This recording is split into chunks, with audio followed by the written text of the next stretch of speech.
Good day. Welcome to POMcast Xtra Week 0 review. So, what we're going to talk about some of the games I watched yesterday, what kind of stood out, and just general stream of consciousness type thoughts of what's going on. So, we started off with Nebraska and Illinois, and I think Nebraska has some problems. I see a lot of similarities with Scott Frost and Ed Orgeron at Ole Miss. So a lot of that same stuff is coming together. I think Scott Frost wants this so much that it just keeps getting worse and getting worse and getting worse, and creates quicksand because you want it so much. I think if he would just detach and a little bit and just kind of treat it as if he was coaching UCF or even someplace like Rice or an assistant at Oregon, he'd be fine. But I think that he wants it so much at Nebraska that's causing a lot of problems. Second of all, the special teams in Nebraska, that's a problem. That's a problem all day long. You can't give up a safety on a punt return. You can't have 2 missed extra points. You can't have a punt shanked. Special teams potentially cost them that game yesterday. We take away the Taylor Martinez just dumbass call at the end of the half when they're trying to push it down the field. Ends up being a scoop and score and is basically the margin of victory for Illinois. That game was definitely lost because of, I don't know, you want to say they're not well coached, but they're almost scatter shooting it. They're almost trying to do too many things at once. And I didn't see the same offense that Scott Frost ran at UCF at Nebraska yesterday. I saw essentially a modern version of Tom Osborne running at Nebraska yesterday, and that takes away some of the advantages that you already have. There's way too many options, way too many freeze options, just different things going on. That kind of stuff is not really the way that things work anymore. You need to go back to what you were doing at Central Florida and make that work. You didn't count on the quarterback run. The quarterback could run, but you didn't count on the quarterback run. Quarterback was smart, getting the ball to the right place. McKenzie Milton, the real winner yesterday was McKenzie Milton because he made that UCF team go. Absolutely made that UCF team go.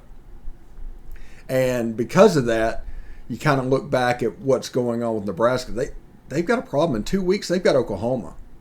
I mean, they're staring 1 and 2 straight in the face. And they're going to end up having to play catch-up throughout the rest of the season. So that's really the takeaway there. I'm happy for Brett Bielema. I know his name's Brett, but I'm happy for Bert getting the win there. He fits in the Big Ten. He was money at Illinois or at Wisconsin, and now at Illinois he's going to build the same thing. And you can see that offense is looking real similar to what it used to look like. And, Arthur Sitkowski came in as a backup quarterback after they figured out they couldn't run 5 and 7-step drop back passing against that defensive line because they were just teeing off on them early on. Once they got the quick game going, they were able to use that and the running game. I think a lot got simplified with what they wanted to do because Peters got hurt. When Sitkowski came in, it was a little bit different scenario. Second game of the day, UCLA just absolutely trucked Hawaii. Just absolutely. I think the UCLA-LSU game has a chance to be a sneaky good game. Just a sneaky good game. And it'll be interesting to see. There's some explosiveness. UCLA's quarterback is pretty good. He didn't really have a great game yesterday. And you can see he's probably like 18 to 24 inches off on some of his passes. So his receivers have to be really good. But the running backs are really good. This is first and foremost a run team. So I figure they're going to do that and try and hit LSU on the play pass. Eli Ricks and Derek Stingley on the outside, that's probably going to protect that and allow LSU to do a little bit of box stuff up front that could slow down UCLA's run game. But I'm interested in seeing what it looks like. I don't think UCLA opened up the whole playbook. I think next week LSU is going to see some things slightly different. The crowd at UCLA, we're in the middle of a pandemic. Anybody that's making hot takes based off of attendance, it's just lazy. It's just lazy. There's people that just don't want to go out and be in a crowd right now. And if you look at 100,000 people surrounding the Rose Bowl, that's a scary place to be.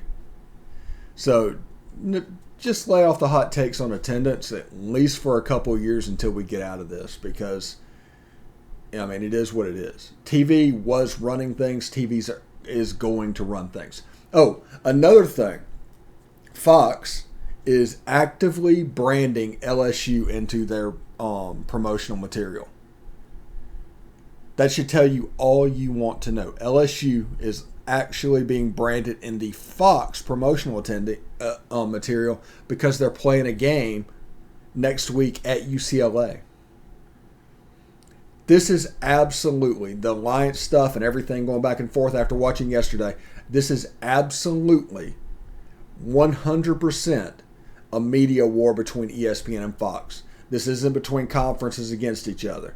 These are against two media groups trying to expand. Now, those conferences are going to play along because Fox is a major proponent of their money, and they probably were promised money along the way. But if you notice on the Fox pregame show yesterday, they ACC, Big Ten, Pac-12. That's just what they covered, and that's fine. That's their prerogative of what they're doing, but that's what they did. But UCLA running the ball, they look good, and they're Kirk Herbstreit picked them to win the Big 12 or Big 10 or Pac-12 South. I'll get them right eventually. It's one of those alliance schools, right? And you can see that they look like they've made a jump. It was 31-3 in a heartbeat yesterday, and then UCLA just took their foot off the gas, which they should have because they've got LSU coming in next week. No sense in emptying the playbook. A little bit later on that night, Alcorn State took on North Carolina Central.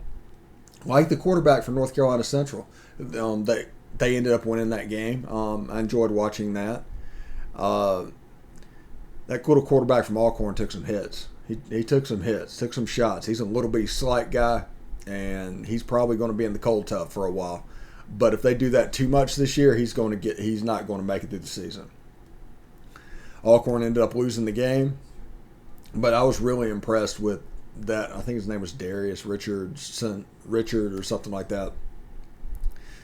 His deep ball, he threw one from the left hash to the right sideline on a line that was a pro level throw.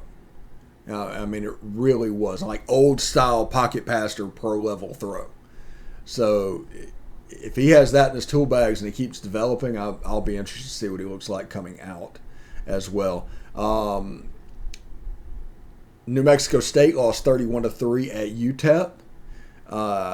Eli Johnson, I think he's probably regretting going to New Mexico State, but good for him. But they're going to struggle mightily all year. I don't know who would win a UConn-New Mexico State game. UConn looked like a low-level high school team playing against Fresno. It completely was not fair. I think Fresno ended up winning 45-0, but Fresno could have scored 100. It was beyond men against boys in that game. It was absolutely beyond that. It's getting to the point where UConn just does not belong in FBS anymore. They just don't. And 15 years ago, they were in an Access Bowl. They were in the Fiesta Bowl. Yeah, it boggles the mind thinking about that. But that's where they were 10 years ago, 15 years ago. So that was week 0. I do want to thank everybody for watching. We're going to get in next week. First part of next week, we will have, which you guys have already seen, the interview from Texas A&M is going to go live to the general public on Monday. We'll talk about lines and stuff on the POMcast on Monday.